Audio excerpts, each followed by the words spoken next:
Good evening, ladies and gentlemen. Once again, I want to welcome you to Straight Talk with Grover Thornton. There's so many issues every day I come on every month, and each time there are other issues that have come up that we all need to pay strict attention to. Now, I'm going to get away from the normal procedure that I usually have because we have an election coming up, and I have two outstanding people here, and they will be here to answer questions that I'll ask them, and also to let us know why they want to be the leaders of our city. But I want to say this first: we have so many issues going on in the country right now. To the war in Ukraine, the attack by Russia. the Palestinian people, Hamas, and Hezbollah on the Jewish people.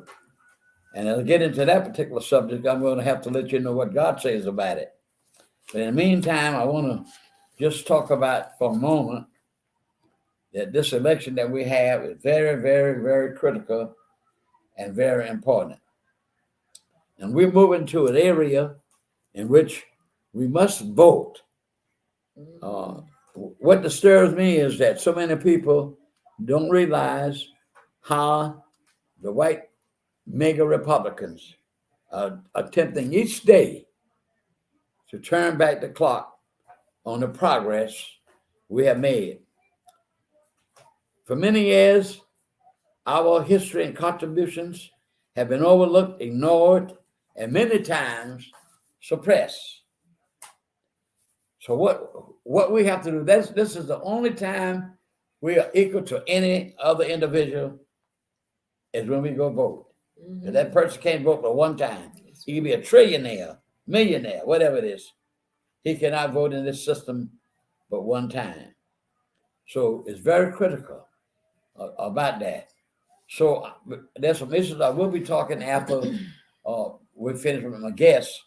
Very critical issues that is affecting this country and affecting our lives as Americans, particularly Black Americans. I have tonight two outstanding ladies. One of them used to serve as an alderwoman lady, and the other one is running already in office, and she's running for re-election. So I'm bringing these ladies, and I'll be proud of the ladies because this is the year of the ladies. You know, ladies, I was reading an article the other night, and guess what? It was by Shirley Chisholm. Mm-hmm. And she was saying, of course, unbossed Unbought and unbossed and unbought. Right. So I like that terminology because so many of our people, we have been fighting Uncle Tom's and Aunt Susie for many, many, many years. Yes. Fighting them. You young ladies weren't even born during the 60s. You don't know what we had to go through with the Political Advisory Council. Hold on. I was born 1960. Oh, you had during the 60s too? Yes, sir. All right then. And then you want to, well, I'll take that back. See, her black doesn't crack. Well, you I know mine is I'm not a perfect person, but you know what I'm talking about. Yes, sir. There were times in the 60s, but the average person doesn't know if you weren't born in the 60s. Right. There were so many organizations. The Political Advisory Council was the most important organization that moved the Black community forward. Mm-hmm. No question about it. And we had so much opposition.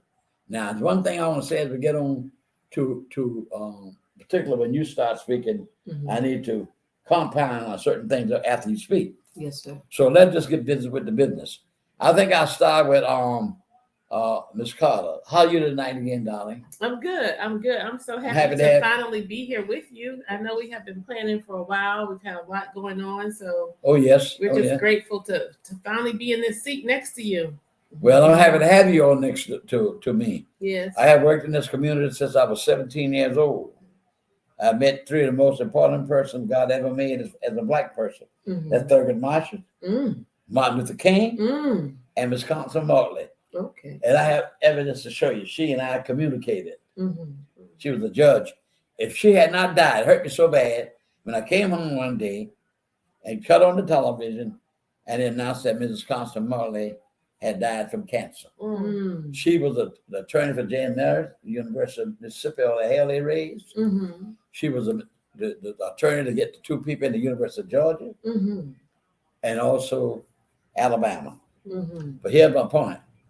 The lady who just took her place, Ms. Kanji, on the Supreme Court, Yes. she said if she had not died, Ms. Councilwoman, she would have been a nominee for the Supreme Court. Oh, wow. Yes, ma'am.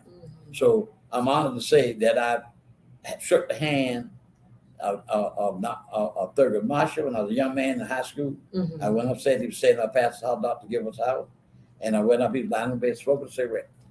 And I said, good evening, Attorney Marshall. He was fighting for them, don't let you be. He went all over these areas where Negroes were being mistreated. Right. And he was staying in one house, so the white folks, Ku Klux Klan couldn't kill him. Mm-hmm. They thought he was in this house, but when they got to sending people around, he wasn't, they done moving someplace else. Exactly. But people have made sacrifices. And that's what hurt me when people turn on our people and go to white people. I'm going to be honest with you. Come on now. Now, if you were no good, now I'm going against you. All right. But I'm not going to do it because you have to be black and somebody white. But I'll get to that when I talk with you. Yes, sir.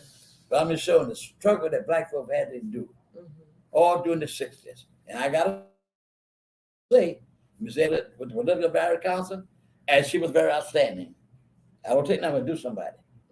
You see, I'm looking in this camera, not at you, right, Mr. Well, that's all right, but you can't hide the truth. That's what the white man trying to do now. Come on, all the truth and whitewash black history. You have to tell the truth. Back that man, Governor Matters, didn't have, until I was reading not long ago, he did not even have a high school education. But he was governor of Georgia. You know what made him governor of Georgia? With the picnics restaurant he had, chicken restaurant in Atlanta. And black folk were, after the 64 Civil Rights Bill, they were going in to test it out, the bill. He ran them out with a pistol. I got the picture to show you in my memorabilia. But what did he do? Since a good person, a bad person sometimes had done good things. That's my point. But Jackson was magnificent. When I read it all day, you don't know. Try to get these black folk out to vote along with the PSC. But we had so many other oppositions. And what Matters did, but what did he do good? When he became governor, he hired the first state patrolmen. That's what they did. So you don't take away what somebody did good. Somebody bad can do good. See my point? Yes, sir. You know the word of God, Apostle Paul. He killed people. He mentioned the word Jesus. Thousands. But he became the greatest missionary the world has ever produced for Christ. So I said to say this. Now, Miss Carter, tell us what make you want to run for office. Well, for me, it's not so much what I want more than it is what Savannah needs. Yeah. And so in 2019, it was more of my decision to engage in a way in which I never imagined that I would, and that was to jump into this world of politics. Not being a politician or having the heart of a politician or mindset of a politician, I came in as a public servant through a set of circumstances that led me to change my career path. Yeah. And so as a result, I found myself within a continuum where I got excited immediately after thinking that I wasn't qualified, good enough, or skilled enough. I started to look at my background, my experience, and the work I'd done, and saw that I was actually poised and probably more uniquely prepared than I'd ever been, in that I worked in several continuums of social and community services, from seniors who were nutrition insecure to youth who were vulnerable and members of gangs, victims of rape and child molestation, domestic violence. And for 10 years, I worked on the front lines of helping homeless families with children, and did a stint in community engagement, mobilization, and organization. And with that blended set of experience, it made me uniquely well suited to now go to City Hall and tackle those societal ills that were commonplace among our citizens, I was excited to now go and be a part of a proactive change or work proactively to change the lives of our citizens as opposed to reacting to an emergency, reacting to an issue. Mhm. Most of the organizations I worked for were actually 24-hour, 365-day a year. I was on call probably Yes. half of my life. And so Mhm. I saw how, in working on the front lines of social services, how government was continually failing our citizens, particularly when it came to the allocation of resources to aid in nonprofit support. They essentially undergird the worst hurt that our citizens face. Mhm. And so I had a person just kind of plant a seed and say, you should run for public office. And I thought, oh, no, never me, right? And in short order, it seemed as if every turn somebody was coming and nurturing that seed or watering that seed or cultivating that seed Mhm. that she planted. And I was at a place where I couldn't do anything else. And so I decided to go for it. And then at that point, it Uh-huh. was, what do I run for? Do I wait for the county elections, which was coming right after the city election, or do I run at the state level?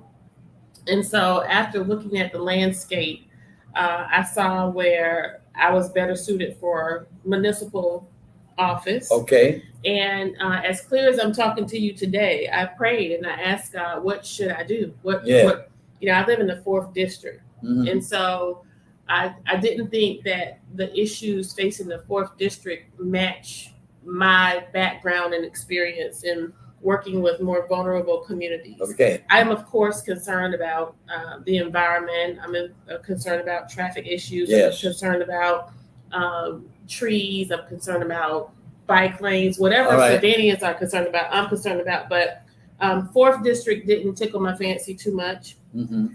And when I learned that I could do for the 4th district what I could do for the entire city of Savannah, I decided that for one All right. at-large post. Well, let me, when I first met you, of course, I have known Miss Alicia, council lady, man. I just call you Alicia. Yes, of course. Come And you on. can call me Kesha. You have earned that right at 90 years young.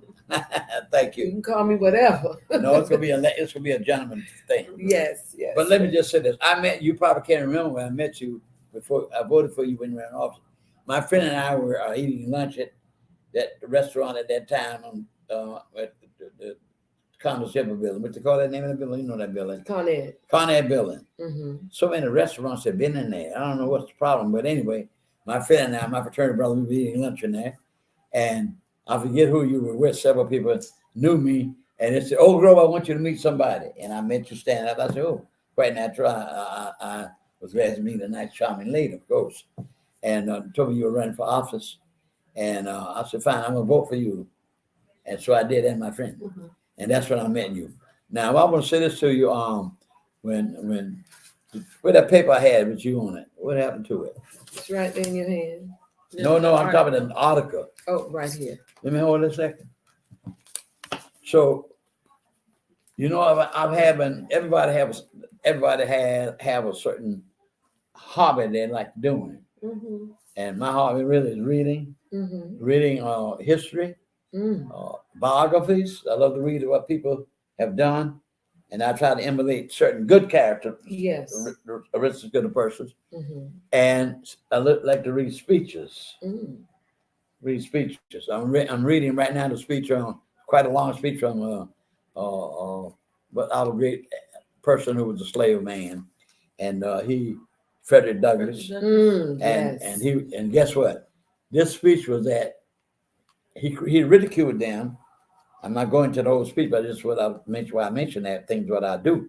He ridiculed them because he was speaking on 4th of July, yes. which the country was supposed to have been the person with Jefferson, Mm-hmm. Declaration of Independence.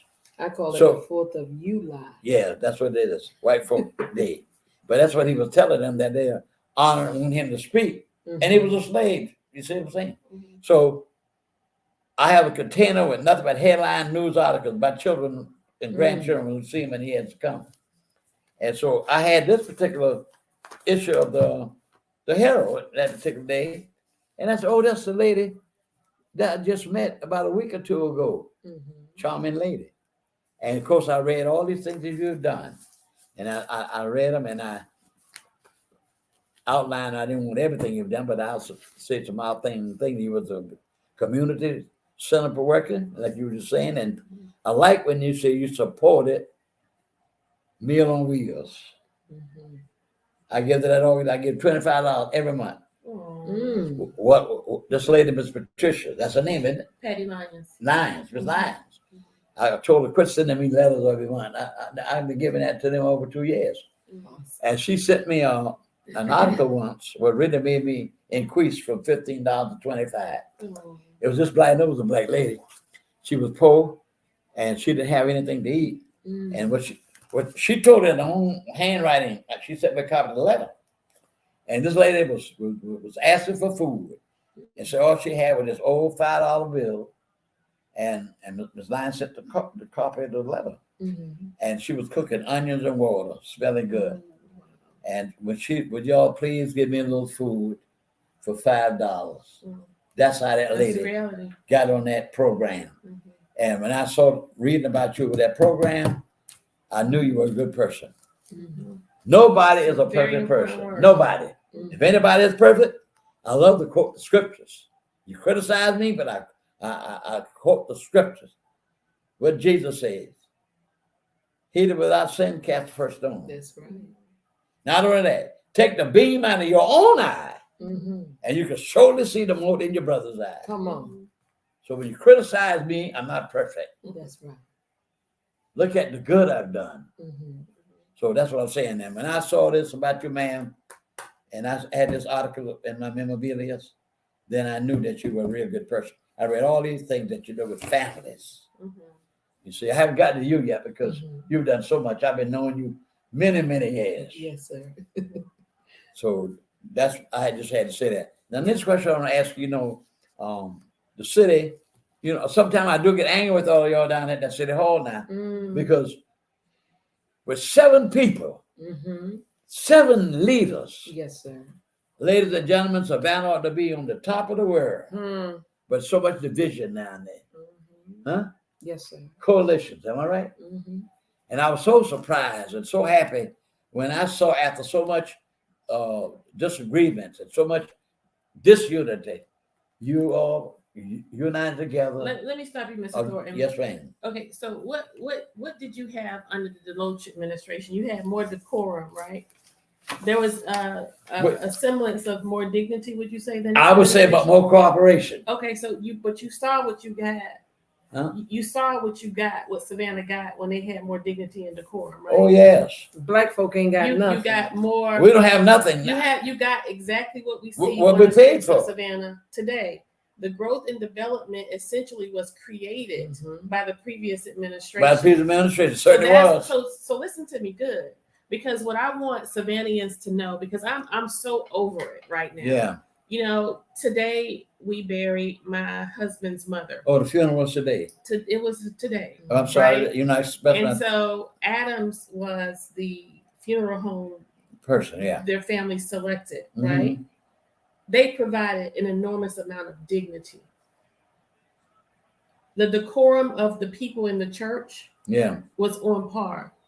And it was a beautiful testament to her legacy. Yes. Vines are royal. They provide families every time they have a funeral with dignity. When you go to a wake at Campbell's, dignity. Yes. Decorum among the staff. Yes, you said it again.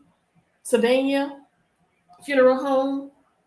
I don't know a family who wouldn't say that they did not provide them with a high level of compassion, where they went into that funeral home and there was a spirit of peace.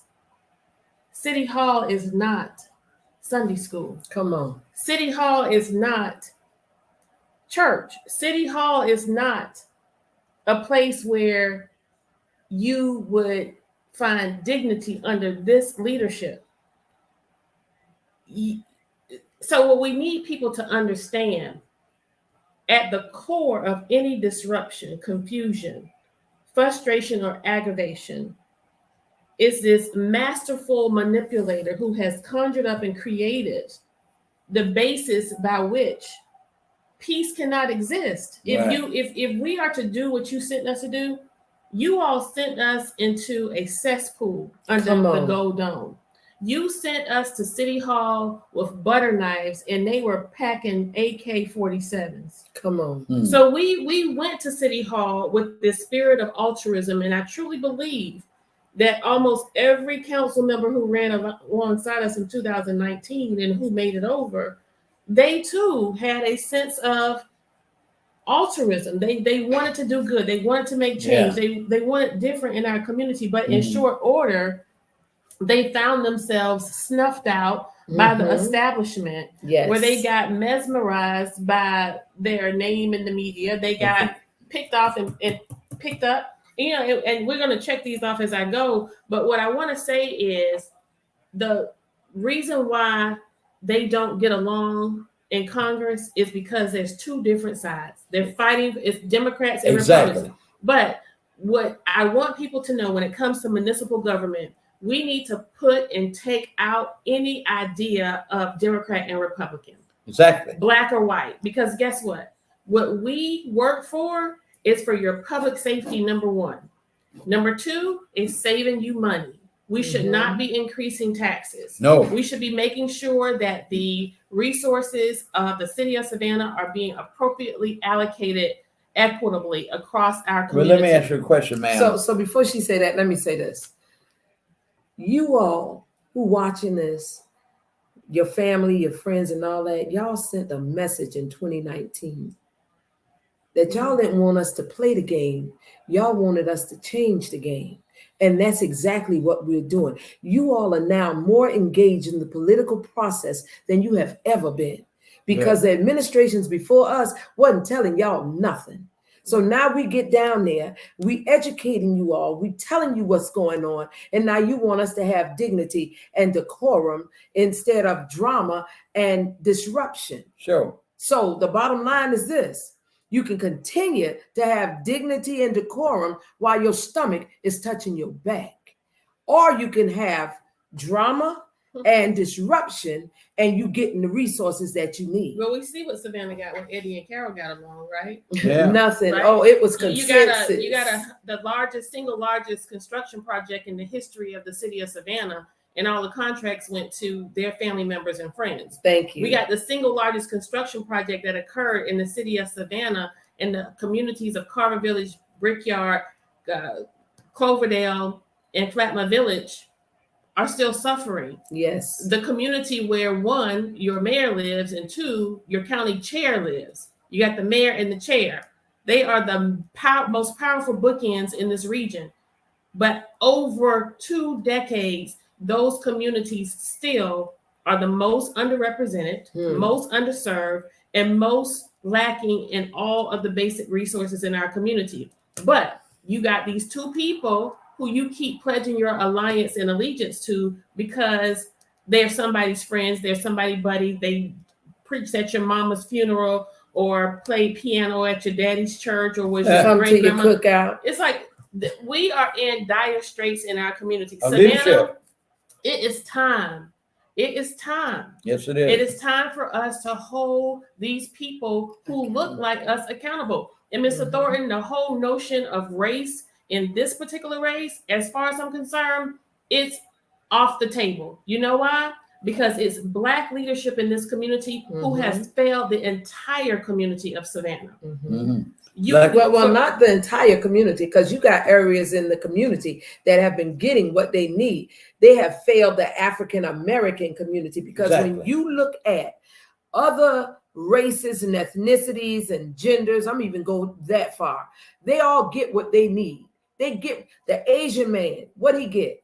The doggone nail shops, the restaurants, the hair salons. Yeah. You got the Indians who got the convenience stores and the The hotels. whole place. You got the white man who has the construction, the development, and the doggone businesses. And you have the Mexican man who is doing the construction.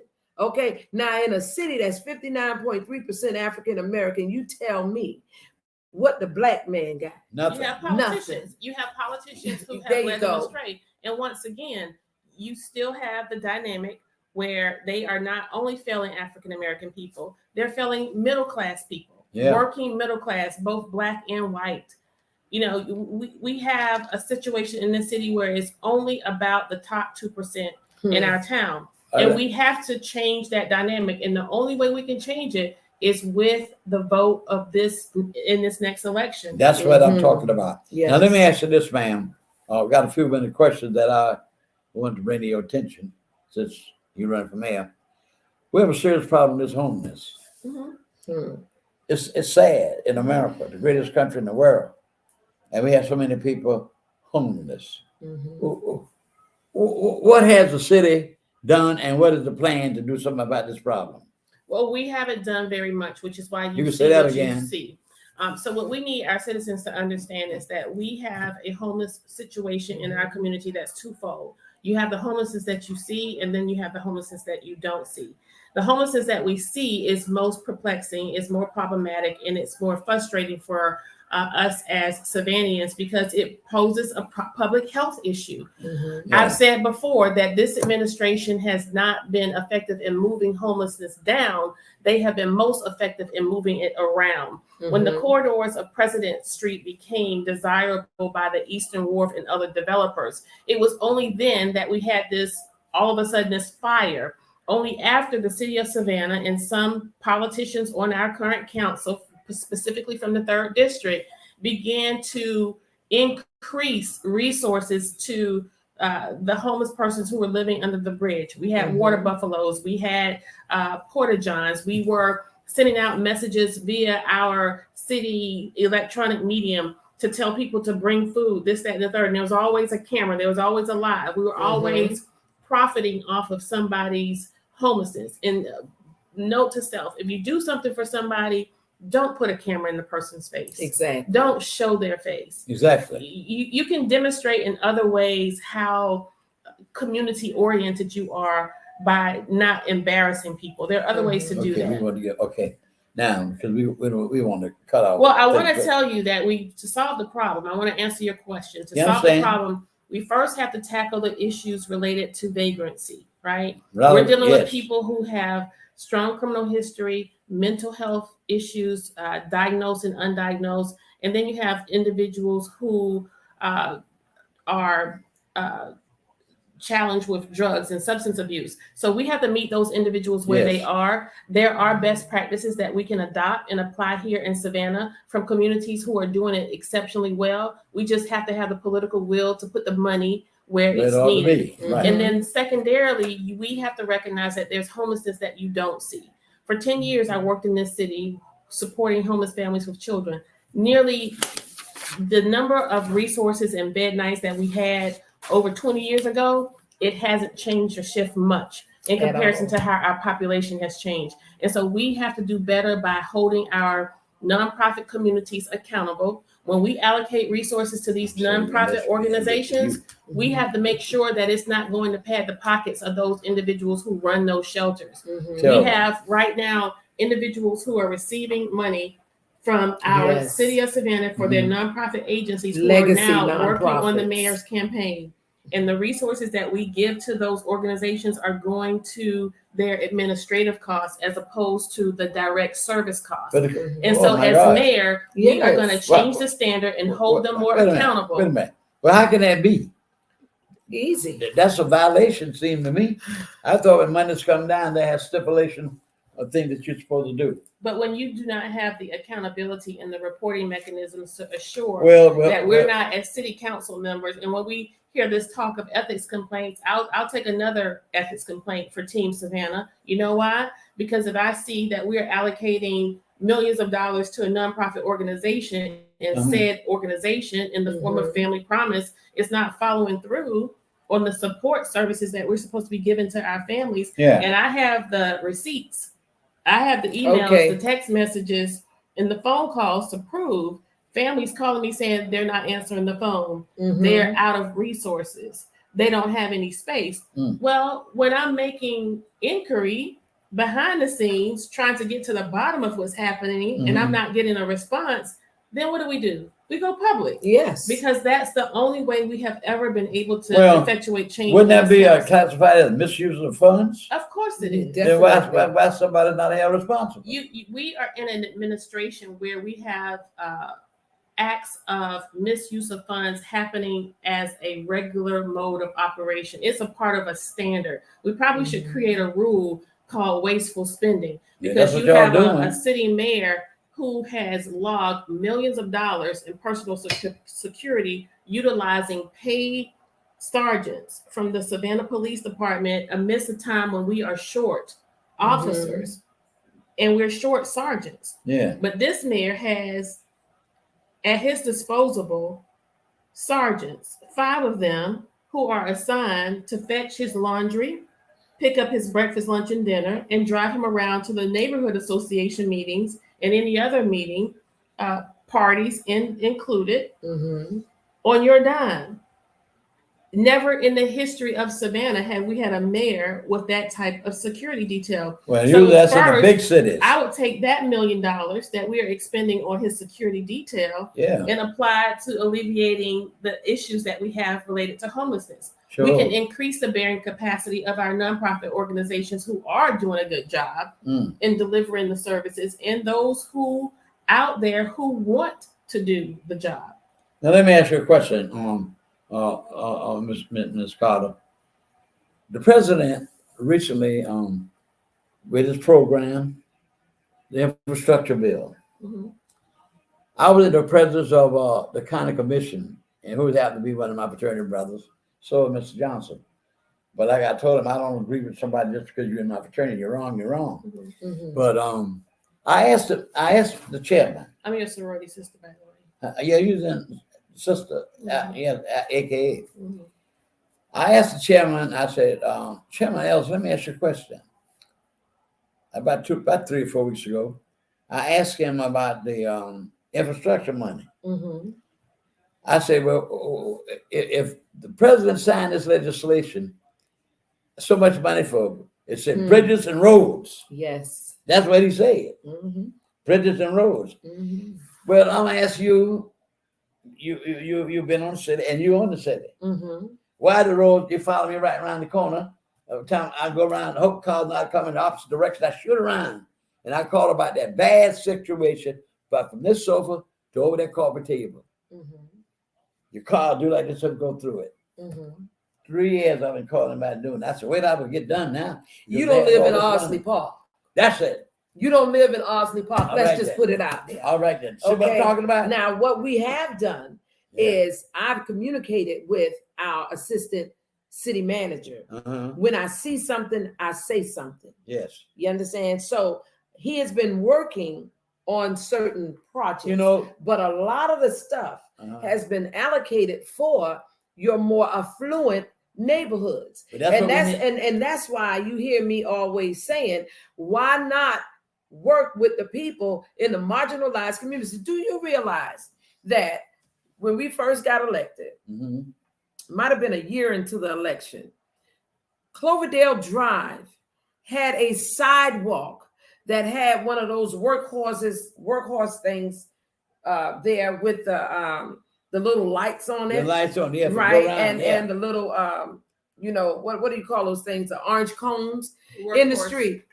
For 4 years, these people have been trying to get their doggone street fixed, their sidewalk fixed. That's terrible. That's terrible. There for literally 4 years, right? So I mean, and this was rain. This day it was raining. Yeah. When that lady said that, I went and took my camera, my phone, and I went live. Yeah. We had to embarrass them. All the women, Kesha Gibson was with me.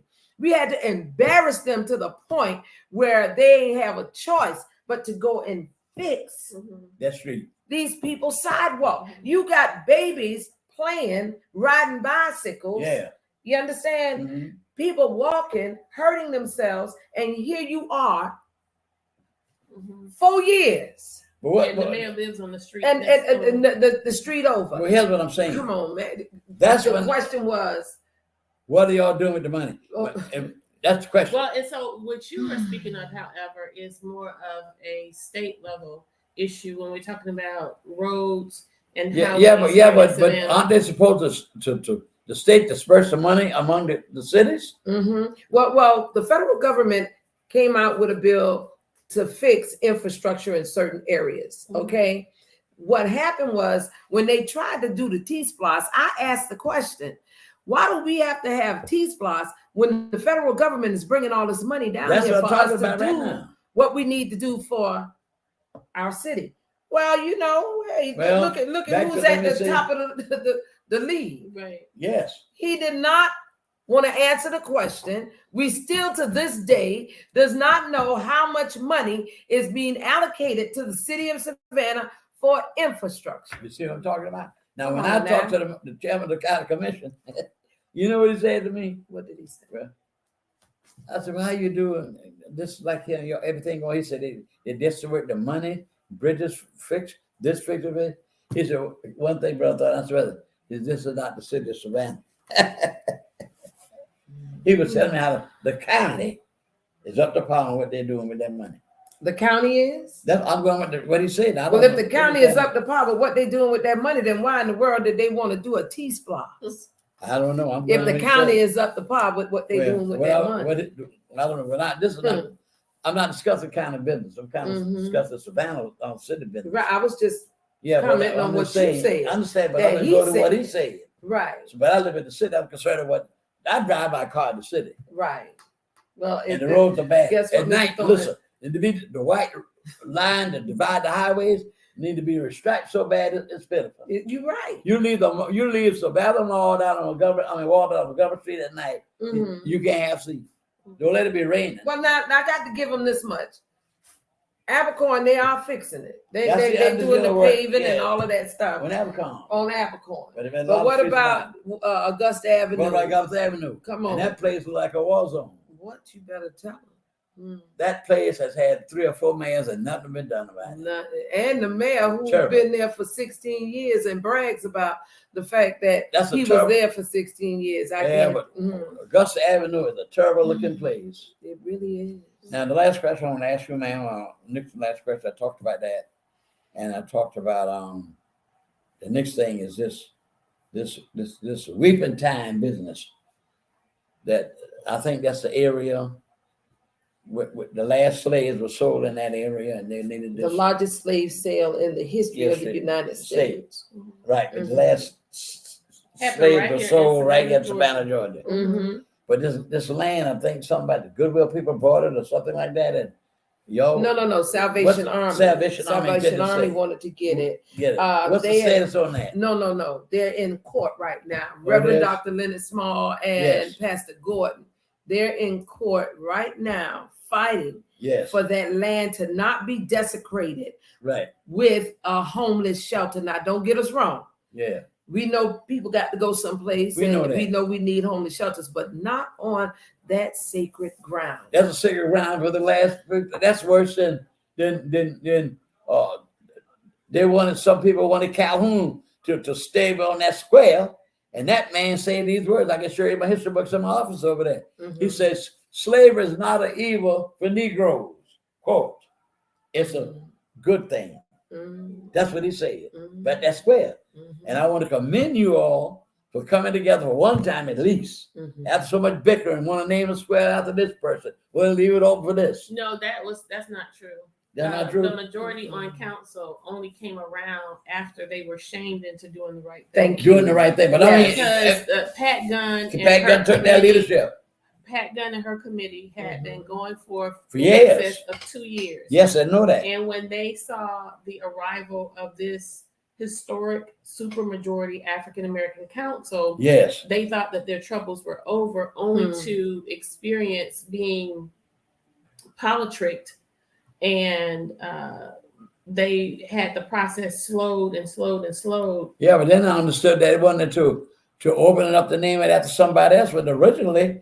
That was due to the maneuvering of, again, the masterful manipulator. That was terrible. That's the leader of our council, by saying, well, this group who has worked and advocated to remove the name, now you don't have the privilege or the luxury of having the square name for the name you want. Let's open it up to the whole city. Mhm. When the whole city was never a part of the removal of the name. Exactly. When we have several other squares and several other areas in this city that are named for Confederate individuals who aligned themselves with the Confederacy, they can do work to remove those names. Mhm. So Yeah. again, it was more of the slow roll, more of the manipulation. And that again is an example of the drama And that this individual creates. And what I want to say to you is everybody look up the term narcissist or narcissistic individual. yes.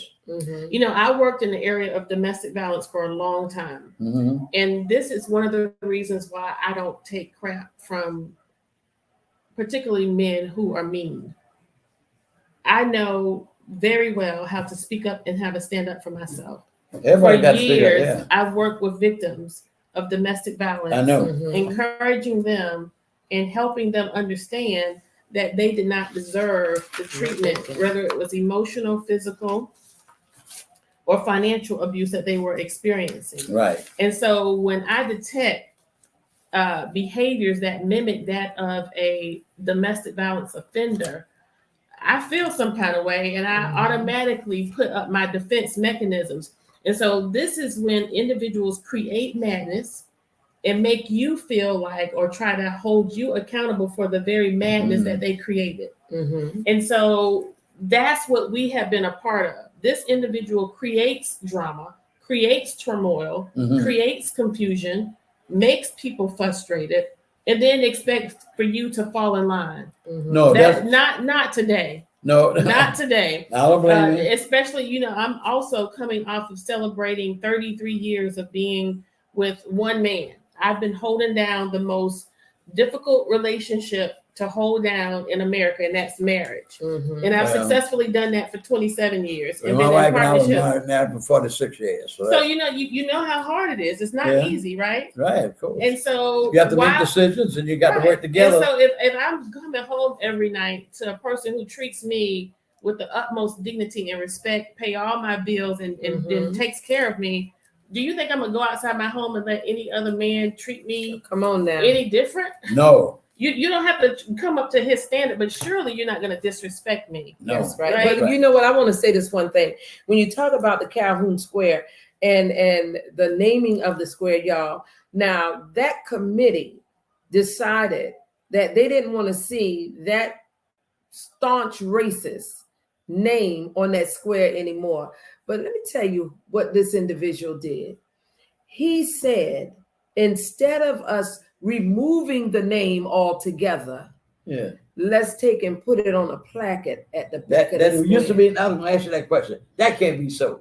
That So is that so we- very that So is sad. so- we can remember the That history. they just named So- it so that a That's man like- who's that's a like man telling who's them- amendment. That's like telling a rape victim to tattoo the name of the rapist on On your your arm, arm. So that you can always remember, see it. Remember who Like raped you. what happened yesterday Crazy. going on in Israel right now, what the Hamas did. All these Jewish young women and men were having a party, a peaceful dance. Mhm. And that's when they assaulted. Mhm. And what they did, they killed up a lot of the young people, but they shot the women in the leg. Mhm. So they fall on the ground and then raped them. See? Mhm. Terrible. Yeah. And Terrible. so when you have that Mm. type of abuse, or when you have abuse that mimics that, Yes. and as an advocate, as a person who's always stood up for women, I can't help but challenge these things. And so when people talk about the lack of civility, that's not what this is. Yeah. This No. is essentially intelligent women who have a voice. Have a voice. And unfortunately, because of the fact that we're women and because we're African American, we get pegged as loudmouths, rebel rousers, Yeah. or people who lack in Instigators. decorum. Because you And speak that's- up for what's And that's right. as far from the truth. You know, Alderman Blakely spent 25 years as a communications specialist in the United States Army. I'm a nonprofit executive who worked at the top level. Oh, they said stop calling him an individual. We're talking about Van Johnson. Everybody knows. for over Call a man name. Yeah, over- Van Johnson, The mayor. the mayor. I don't like to have that name in my mouth, but Well, for over 20 years. And so why is it that it's anybody's thinking that all of a sudden, as a person who was considered advocate of the year by United Way, I've run successfully these myriad of organizations in the city. Why would I all of a sudden like lose my marbles, get off my rocker, and come to City Hall at this grand of a stage and decide to lose it and to go bonkers? It just doesn't make sense. But no, this is the question. This is the question. Why does he have to have $500,000 in his coffers to run against you? Right. Y'all think about it I'm now. feeling really good about myself. Where all this money come from? It's developers. Well, that's shameful. Most of it is coming from people who are out of state and out of the city who have interest in Savannah. Atlanta. Another part of it is from people who actually do business with the city of Savannah. And people need to look. Legacy contractors. Listen, the people in Savannah, our citizens, we need to look at what progress you all have done to uplift our conditions. Well, I'm so proud of the progress we have been able to make, because despite the fact that he essentially backdoored his way into being a strong mayor, and understanding that Savannah is a council manager form of government, meaning a weak mayor form of government. It's a weak for that. We all have an equal vote and an equal voice. But third month into office, this masterful manipulator was able to garner a majority on council and backdoor his way into a strong mayor form of government, where it takes 5 members of council simply to introduce, present, or discuss an idea, legislation, or an opportunity. Do you know this man said today that our charter says that only the mayor can put something on the agenda and the city manager? That's not true. And you know what? I didn't think about it until after. The charter doesn't speak to the at all. And I thought about it. Well, if that's the case, why in the heck did we have to change the rules of council or add so that we could have 5? Well, so what I want to say to this is, again, we cannot major in the minor things. We cannot be distracted. The greatest enemy of direction is distraction. Right? Exactly. And that's what this council has this administration has specialized in distraction. That's what y'all do. We had a majority on council file an ethics complaint. We had a person who was his significant other file an ethics complaint. We've had the media play a major role in how much our community has been gaslit. When the media is owned by the establishment, they are motivated to send messages that are consistent with keeping the madness going. And so now what we must do, Savannah, what we must do is focus on becoming a policy-led, citizen-driven community. We must be a citizen-led, policy-driven community, meaning we are going to be better about listening to individuals from all of our districts in Savannah. We are going to be better by taking their ideas, matching them with the bearing capacity of our city staff and the bearing capacity of our budget, and actually putting it into practice. So we no longer want the rhetoric under the gold dome to outpace the reality in our community. And I ask you this question, and we can close and you can get rid of me if you want to. No, I want to get rid of your question. When people ask me why I want to be mayor, I tell them straight away, I do not want to be mayor. I need to be Savannah's mayor, right? If y'all Savannah, know what we know. We are asking that you help us save Savannah. It's that plain and simple. The only thing that has changed from the previous administration to this administration is we have more crime, more poverty, more forced displacement, and you have higher taxes. This administration has made decisions that have increased your taxes more than any other administration in the history of Savannah. We've had more African American men and boys die on the watch of this super African majority council than any white mayor, right? And so we want you not to get caught up in Democrat, Republican, black or white, male, female, gay or straight. What we want you to do is hone in on the issues. And if you do not feel better this term than you did last term, it's time to take a chance, to make a choice, for change. Sure is. And we are the change that Savannah needs right now. That's right. And we All right. Now, you've been very wonderfully addressing your issues and response, and I'm very glad to say that. But we know I'm going to say my little say. We don't have any leadership in Savannah. When I think about the leadership that we had in the 60s. Hold on. You have leadership. We are your leadership. Well, no, I'm talking about when I say that, speaking out. People other than you or a few other people. Mm-hmm. I'm talking about the Savannah as a whole right now. Mm-hmm. See, like when I'm talking about like when W.W. Law was over the NAACP, speaking out, this is affecting black people. Well, you know the NAACP. I don't know what the situation is with them. I'm talking about the. They don't address nothing. I'm talking about the six. I'm like, for anybody. No, I ain't talking about right now with the NAACP. I'm trying to tell you all how we were. Right. The progress But you that we said we made. don't have any Well, you need to leaders help now. them get No. back to that. No, I'm talking about, well, we like for instance, you may be a personal speaker. I'm talking about the person in general speaking out like it. Mr. Law speaking out. Like for instance, here. Let me tell you what I'm talking about. This book right here. This book right here. Is that what's his name? Andrew Billingsley? Yeah. But I'm going to show you what he said, what he did here. Chapter 5.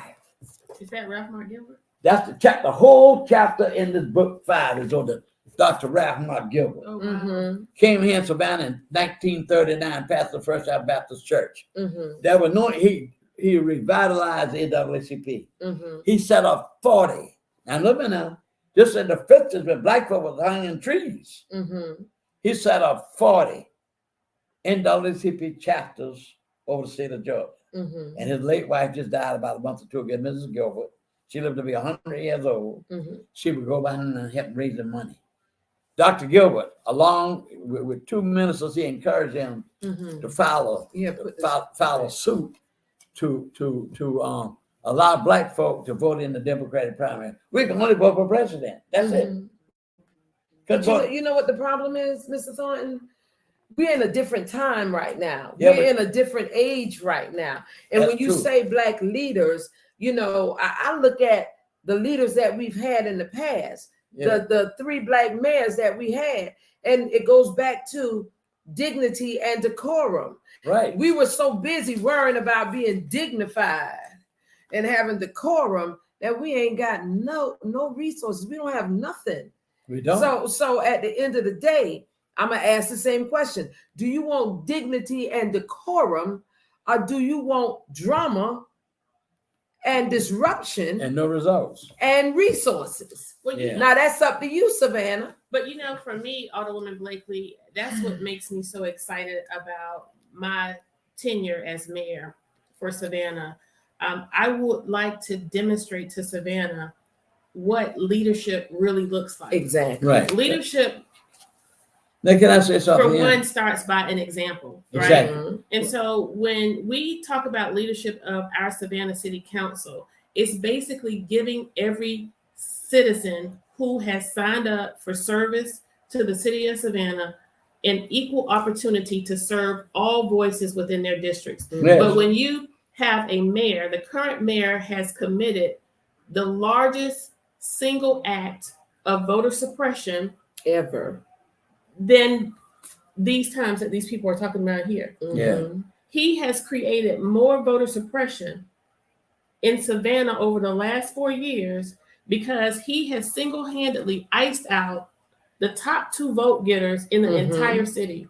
Alderwoman-elect Blakely received the single largest vote, more than any person in the 2019 election. Oh, congratulations. Yes, and didn't have no money. And Not like what they got going on now. And I was the second contender. And so when you preclude opportunity for us to effectively serve the interests of the people who sent us to City Hall, you are closing, he's not closing us out. You're closing out a voice of an entire community. Yes. And so, you know, we have to wake up. We got to rethink. This, like I say from the beginning, this is a critical election. It is. Very. Very critical for the movement of this city. Now, I'll come to you for a few minutes. Yes, if I might. Please. Now, I met you many, many years ago, and Yes. you're an outspoken person like myself, Mm-hmm. nobody gonna take away my right to speech. That's right. And I'm gonna be dignified in it. Mm-hmm. But I'm gonna speak my piece. Mm-hmm. And I'm not gonna recapitulate unless I have to. Mm-hmm. Now, Now, when you say you're going to be dignified, now when you talk about dignified, let me modify that. Okay, thank you. When I'm saying dignified, that don't mean I'm gonna be just so much humble that I'm gonna let you run over me. Mm-hmm. I'm talking about being strong, speak out, take a stand. That's right. That's what I'm talking about. Okay, you're going to be mighty in your speech. And let you know where I stand. Right, but you know what, Mr. Thornton, a lot of people look at me and they listen to how I speak and they get offended by it because I'm strong in the way that's I the same thing speak. with me. Now that's 25 years of training from the United States Army. Where my field, look here, where my field of study was communications. Yeah. So there's a way that you communicate, and don't look at it like, oh, my voice is strong and I'm just that's not the case. That's not the case. You know, I speak so that you could hear and understand. Now, a lot of people might not like what I'm saying, and how I say it, but they're gonna have to respect it. You know, I learned that because I'm telling what God loved. Yes, I learned that many years ago. Yes. From listen to me real well. Mm-hmm. Dr. Gilbert baptized me. I grew up in First Time Baptist, my whole family. And he said to me one time this, when you take a stand, the people may not like you, but they respect you. That's right. That's why I get so mad with some of my black leaders, so-called leaders of people, bowing down to white people, cow time. They don't respect you like that. You know what my granddaddy told me? He said a white man will respect a black man that kick butt better than one that kiss butt. Exactly. That's what I'm And I was 13 years old when he said that, and I'm 63 right now. Dr. Gilbert had so much power in this town. When he had his funeral, there was the First Time Baptist Church holds 1,600 people. That was the largest place in Savannah for years and years and years, other than the municipal auditorium. And we used to have his plays. You couldn't get in that. But people respected him. They respected him. I told you some of the things he did. Right. So what gets me, and I'm speaking my piece, I cannot understand how black people would turn and vote for a white man or a white woman before they do you. I can't. Now, if you were no good in office, I'd be afraid I'm with you. Let's get rid of her. But when you speak out and take a stand like you all trying to say, why do we do this? Now, you take this man right here. When I got this, I got so mad, but I threw it in the trash can. And to be honest, you had to go back and get it. Yeah, I went back and got it. For tonight's show. I went back and got it for tonight's show. Yeah. It bugs me. Let me tell you why. Why you say that, Grover? I'm going to tell you why I say that. When I got this in the mail, I had the highest respect for Dr. Johnson. Don't misunderstand me now. I have the highest respect. Like I told you now, I told you about the Apostle Paul. He was a murderer. When Jesus knocked him off that horse and chained him around. Yes. He's the greatest missionary the world has ever known. The man was shipwrecked. The man was bitten by a snake. The man put in jail. You can ask for no more than that. That's right. But my point was this. I look at Atlanta, like I just said, Atlanta's had black after black after black after black after black bears. Why? Because of the leadership, because of the respect, get things done. Now, but this man here, let me tell you, maybe man, don't know him. Now, I don't know whether. Let me speak now. I got the floor. I don't know whether this man was it Mr. Russell was it daddy or uncle. What I'm talking about during the 60s. But he was on recycled scene. I ain't never heard of him. All right, I'm telling you. I'm telling you on the recycled scene. The recycled, because of black leadership and the Beloved Advisory Council, that's why we put Bull forward with the first one got on the council as a black man. And later, Roy Jackson got on there, and later on, Floyd Allen became the man. We made progress, what I'm trying to tell you. Now, this man here, when I look at this here, ladies and gentlemen, listen to me on the radio, on this show, he was this. He was the assistant principal here. He was the principal here. I don't know nobody. Who knows about it? That's what makes me mad with black people. Here's the white man playing. go get a black man or a black lady, and the black folks say, oh, we got a lot of respect for them people. I have the highest respect for Dr. Johnson. Mhm. He went out there and integrated Armstrong. Now, don't y'all think it was so easy? Nobody had a riot or anything, but everything wasn't good for him when he broke that ice, and I respect him for that. Mhm. Eddie Jackson was the first black mayor. I have to give it what, and I stood up at my church and told the people, and when I endorsed her, but she First ran. black female. Female, I meant to say first black female. Mhm. That thing that she did during the political violence, no question about it. But the fact of this man taught school all of this time. I knew he had to have Black History Week. So if he all of a sudden he come on the scene, here's the plan. Get a noted black woman, a noted black men, several noted black people, and they will, we got to follow him. We got to follow her. The hell with that, because we don't know how about this man. Let me hear this here. All these things at the school, you had to have sometime Black history. Let me get thought out. Black history, right? But why hadn't he come out and said something? If I'm elected on this board, then I'm going to make sure that Black history would not be whitewashed. So I mean, he was in so much in education, ain't it? That individual said that he's running for office because we are interfering with the process. What process? What process are you talking about? about? What process are you talking about? Huh? He said that? The process of course, of moving Savannah forward. Now, you want to move Savannah forward, and in moving Savannah forward, the template that they're using is the one that they used in Charleston, South Carolina, and the one that they used in Hilton Head. Now, let me remind you all, Charleston, South Carolina was 90% black. Yeah. Charleston, South Carolina now is less than 9% black. Hilton Head was 90% black. Yes, it was. Hilton Head is now less than 9% black. When our city manager was hired, the first thing they did. We've had 4 city managers in 4 years. The first thing they did was take our city manager to Charleston, South Carolina.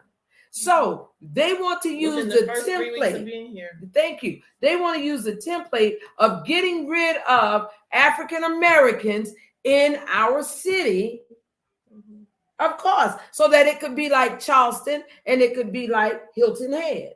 Okay, this thing is bigger than what you all think, and they're using black folk, i.e. the mayor, i.e. your district representatives, to doggone do this. There has never been in the history of Savannah a mayor raise $500,000 doggone for a job that pays less than $70,000. Y'all better pay attention. And for the first time in the history of Savannah politics, there's not one white person, male or female, and there's not one Republican in the race. And so that should tell you Savannah, all of Savannah, that should tell you everything you need to know. And that is Savannah is on the take. That's right. Why Savannah is for sale. Must take our city back, because she has become a commodity and no longer a community. And so what we want to say once again, and Alderwoman Blakely, this was a revelation that I had today when I shared with you the whole notion of the funeral home providing dignity. I am no longer buying into the notion of incivility, decorum. I'm not going to get caught up in this 20-year incumbents. His one main tagline of all of the years that he's been in office, all of his service comes down to the need for decorum, incivility. He created the very drama. Now, the single largest act of incivility that's happened on our council and on any council previous to ours, and I would say any council in this region as of late that I've heard, the single largest act of incivility that occurred on this council was being called a black ghetto bitch. That's right. By a council member. There was no ethics complaint. None. There was, you probably can't even find the headline now. And so where was the civility in that? And so again, we challenge this mayor to come up with some substance. Let's talk about any real policies that you have enacted that really move the needle for our marginalized and vulnerable communities. There are none. And we don't black wanna folk, talk- and particularly the uplifting black people. Yes, and That's we my There are point. none. and we don't want to talk about this proverbial housing fund that's essentially a black hole that's, again, padding the pockets of individuals who are on that housing board for the housing fund. They actually are some of the major contributors To to his the campaign. campaign. So, We want to challenge the mayor of the I $500,000, don't care for nearly this man at all. over $600,000 that you've raised, Mayor Johnson. We challenge you to donate $100,000 to our housing fund. I want you to meet my challenge today. If you, I tell you this, if you were to donate all No, of, ma'am. Don't do that. no, don't we leave. want them. No, Yes, I do. no, Yes, I no. do. Don't challenge him. No. Just whoop his behind at the polls. I want to do that. We don't challenge that. I think one of the things we that want to challenge you to donate $100,000 of your contributions to the housing fund. We're still going to win, but that's what I want you to do. Okay, after you whoop his butt, Well, then you can take that money. And that's in. the other thing, Savannah. I'm not a loser, and I am not a climber. I'm a keeper. The race of this race doesn't mean that much to me, where Savannahans have to continue to suffer for me to win. That's not my goal. I want this. The best thing that I could have done for Savannah as a sitting alderperson was to declare my candidacy for mayor over a year ago, because that made him do halfway right. And so people say, well, you shouldn't let him know your ideas. You shouldn't let people know what you're planning to do. I want you to hijack my ideas. I want you to make them your own, because I want better for Savannah and not simply for my winning this race. So while we want to honor the people who support me and who want us to win, because my win is going to signify a win for all of Savannah, we also want you to recognize that I could have very well stayed in this Alderwoman at Large Post 1 seat, and I would have won Post 1 by a landslide. It would have been safer for me to run as an incumbent and keep my seat. The toughest job and the toughest challenge for me would have been to run for mayor. And I want you also to know, full disclosure, I supported this mayor 150%. We all did. I signed up to make this mayor the best mayor that Savannah and this country has ever seen, because he had the right mix of individuals at the table. Yes. And it was only when I saw that the same behaviors that happened within the previous administration were mimicked in this administration, where Eddie's friends and all of his donors are now the mayor's friends and all of his donors, where the legacy contracts from the previous administration are also the same legacy contractors in this administration. And you know what? Eddie DeLoach said in his address to a group of pastors who were challenging him and asking him what was it that he was going to do for the Black community. And in short order, Eddie DeLoach said, you've had African-American leadership for 20 plus years. What did they do for you? What did Nothing. they do? I tell you this, ask Eddie DeLoach right now. Somebody call him on the phone. Eddie DeLoach came to me when he was charting his course for election, and he asked me to support him. And I told him at that time that I could not support him and that I was not inclined to engage in politics at that time, particularly at that level.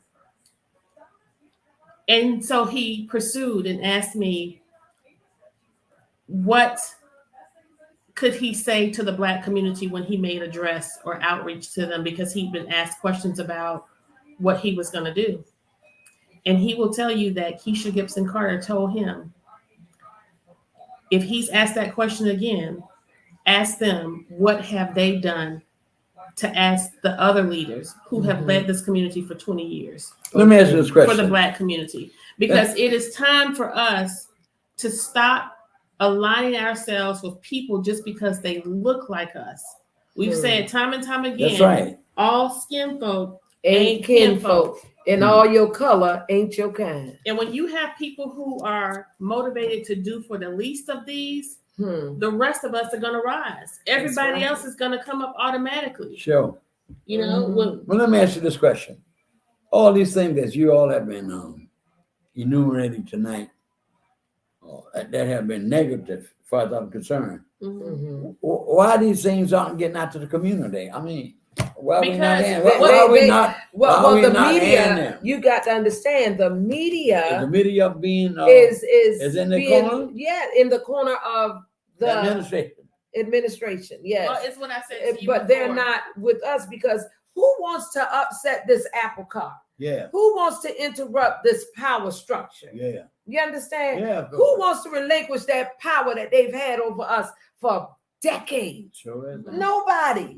So you talking about folk that have been getting money from our city government for decades. I'm talking them became millionaires off the backs of taxpayers. Sure, that's true. Come on, man. City of Savannah contracts went away. If Board of Education contracts went away.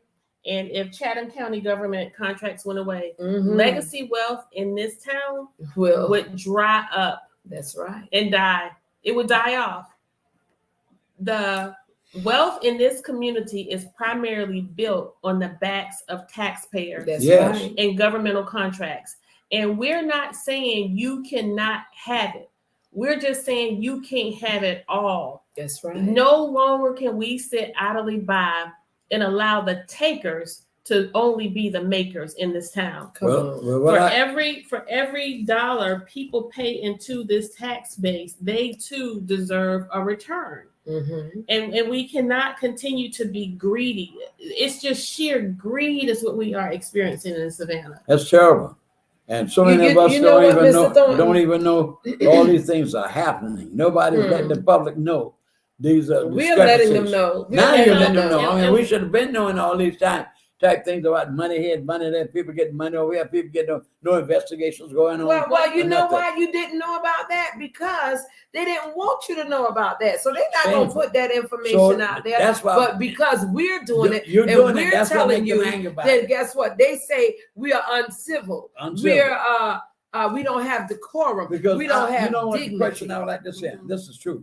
I'd like to ask former Mayor Jackson and my good friend too, Dr. Johnson, why did run this man against you? I can tell you why. I know, but I'd like to ask him. I want you to ask him, and then I want you to tell me why. But I'm getting ready to tell y'all why. Why? Because I speak up and speak out. That's what I figured. And they don't know. And I got to say this right here as well. They know what the process is for the city of Savannah. Yeah.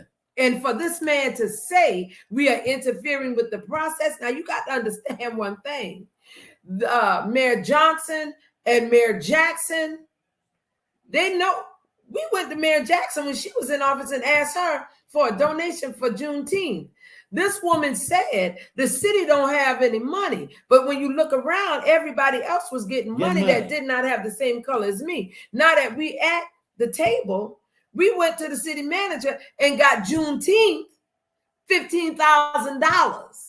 Okay, when the mayor said that, and the Jackson said there were no money in the coffers for the city of Savannah. See, the thing is, you got to stop looking down on your people. Yes. You got to stop having self-hate against your people. Well, that's what I'm saying. At the end of the day. That's what I'm saying. I just said it wrong. The other thing, Mr. Thornton, Alderwoman Blakely, is that's right. You are exposing what's going on what they wrong. really represented. Yes. And I think it's because terrible. when we took that oath in January of 2020, we said that we were going to go forth without fear, without favor or affection. But that's what you're supposed to do when you're representing the people. Fearless. We have been fearless. And we have been bold, and we haven't given respect to any person with regard to somebody's feelings or their reputation. Exactly. And so just because you didn't do due diligence when you were in this seat, you slipped and slide, shucked and jived. And because we are above board, Mhm. they now have to do everything within their power to cast aspersion on our Mhm. character, to make us appear to be unhinged, crazy, Yeah, angry unhinged, people. yes. Because guess what? You're speaking out. Because of the power of platforms like yours, Yes. people are now actually listening. Mhm. I And hope so. because people are listening, they now have to cast aspersion Mhm. and make us look like something different so that you don't trust us. If it were not for people like you in mediums like this, in our Mhm. Black media, ATR, Better Savannah, Unity Political Action Committee, Yes. if it were not for Hold on. these By us, for us. and Yes. candidly Kesha, Yes, yes. we would essentially be dead on arrival Mhm. because the people would have no voice. And so I say this again, and I say it wholeheartedly. I recently rejected an interview with WTOC Yes. because they have been primary and number one in spewing biased news, Mhm. unfair journalism, and journalism that lacks in integrity. Yes. And the evidence of that was essentially what they did to the third party candidate in this mayor's race, where they Yes. reduced this woman to tears. And sweetheart, don't ever let them see you sweat. Don't ever do that. Well, I think it's ridiculous. But what we want to say is when the media does not appropriately and accurately report news, The information, yes. you deny the public from an opportunity To know what's to going hold on. us accountable. Exactly. So the media has essentially crafted out a narrative that's consistent with the establishment's Mhm. interest. And as a result, you have a group of people who actually believe the hype. Yes. That's why, in my judgment, they want to get rid of people like yourself over here because you let the people know. Like I just said, a lot of us don't know these things are going on. That's so what right. you do, get you out of the way, Mhm. and they can move like they want to Because move. they know that I'm the one with the voice to let the Exactly. people know. Know I'm like what's a going broke on. down. Charlie Brown always says, My buddy I'm Charlie. like a broke down refrigerator. Can't keep Don't nothing. hold nothing. Yeah. Keep it all. Mr. Julius is calling. He's telling Natalie. us his time up. Natalie. Okay. Natalie.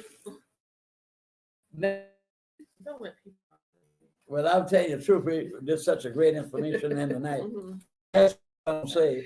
One of the things we got to do, ladies and gentlemen, we got to get out and vote. There you go. Yes. We got to get out. Now, these ladies Like have. our lives depend on it because These it ladies, does. these ladies have. Remember in November. Yes. Go over in October. Yes.